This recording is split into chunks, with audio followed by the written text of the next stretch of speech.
பாகிஸ்தான் இன்னும் ஐசியூல தான் இருக்கு. இந்தியா கொடுத்த அடி அப்படி. பிரதமர் மோடி லோக்சபாவில் பாய்ச்சல். ஆபரேஷன் சிந்தூர் பத்தி நாடாளுமன்றத்துல நடந்த சூடான விவாதத்துக்கு பிரதமர் மோடி பதிலுரை கொடுத்திருக்கார். அப்போ ஆபரேஷன் சிந்தூர்ல நம்ம ராணுவத்துக்கு முழு சுதந்திரம் கொடுக்கப்பட்டுச்சுன்னு பிரதமர் மோடி அழுத்தமா சொன்னார். பாகிஸ்தானோட அணு ஆயுத மிரட்டல் இனிமே செல்லாதுன்னும் இந்தியா இனி பயப்படாதுன்னும் தெள்ளத்தெளிவா அறிவிச்சிருக்கார். நேத்து பாதுகாப்புத்துறை அமைச்சர் ராஜ்நாத் சிங், வெளியுறவுத்துறை அமைச்சர் ஜெய்சங்கர், எம்பிக்கள்னு பலரும் பேசினாங்க.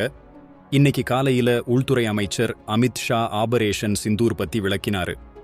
அதுக்கப்புறம் எதிர்க்கட்சித் தலைவர் ராகுல் காந்தி ஆபரேஷன் நடந்த போதே பாகிஸ்தான் கிட்ட பேசினது தப்புன்னு, ராணுவத்துக்கு முழு சுதந்திரம் கொடுக்கலைன்னு குற்றச்சாட்டு வச்சிருந்தாரு. இதுக்கெல்லாம் பிரதமர் மோடி சூப்பரா பதிலடி கொடுத்திருக்காரு. நாட்டு மக்களுக்கு நன்றி சொல்லி பேச்சை ஆரம்பிச்ச பிரதமர் பயங்கரவாதத்தை மண்ணோட மண்ணா ஒழிப்போம்னு சபதம் எடுத்தார்.